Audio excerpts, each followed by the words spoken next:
અતિરેક કેવી રીતે વિનાશનું કારણ બને છે? દોસ્તો, મોટિવેશન વિડીયોમાં આપનું હાર્દિક સ્વાગત છે। દોસ્તો, વિડીયોમાં આપણે જાણીશું સમજીશું કે અતિશય કોઈપણ વસ્તુ એ વિનાશનું કારણ બને છે। અતિશય કોઈપણ વસ્તુ સારી નથી। ચાણક્યએ તેમના નીતિશાસ્ત્રમાં સ્પષ્ટપણે કહ્યું છે કે અતિરેક હંમેશા વિનાશક હોય છે। સુંદરતા હોય, સંપત્તિ હોય, શક્તિ હોય કે અહંકાર હોય, અતિરેક જીવનમાં નકારાત્મક પરિણામો તરફ દોરી જાય છે।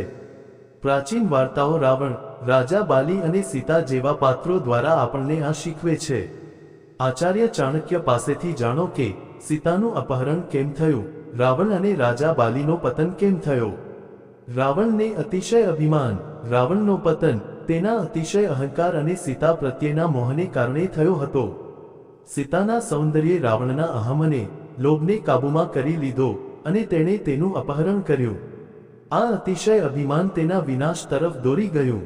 રાજા બાલી અને અતિશય ઉદારતા, રાજા બાલીની અતિશય ઉદારતાને કારણે તેઓ છેતરાયા। ભગવાન વિષ્ણુએ તેમની અતિશય ઉદારતાનો ફાયદો ઉઠાવ્યો અને તેમને નીચા પાડી દીધા। આ ઉદાહરણ દર્શાવે છે કે ભલાઈ અતિરેક પણ નુકસાનકારક હોઈ શકે છે। આધુનિક જીવનમાં અતિરેકનું મહત્વ, આધુનિક જીવનમાં પણ અતિરેકની અસરો સ્પષ્ટ છે। સંપત્તિ, સત્તા અથવા અહંકારનો વધુ પડતો પીછો વ્યક્તિને વ્યક્તિગત અને સામાજિક બંને રીતે નુકસાન પહોંચાડી શકે છે। અતિશય લોભ કે અહંકાર વ્યક્તિને વિનાશ તરફ દોરી જાય છે। વધુ પડતું સેવન જીવનમાં સંતુલન બગાડે છે।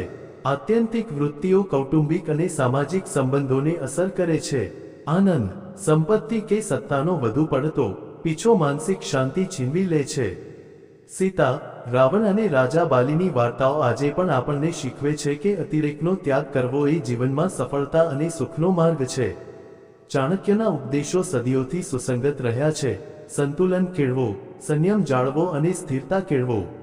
દોસ્તો, આ વિડીયો તમને કેવો લાગ્યો જરૂર કોમેન્ટમાં બતાવજો। આભાર।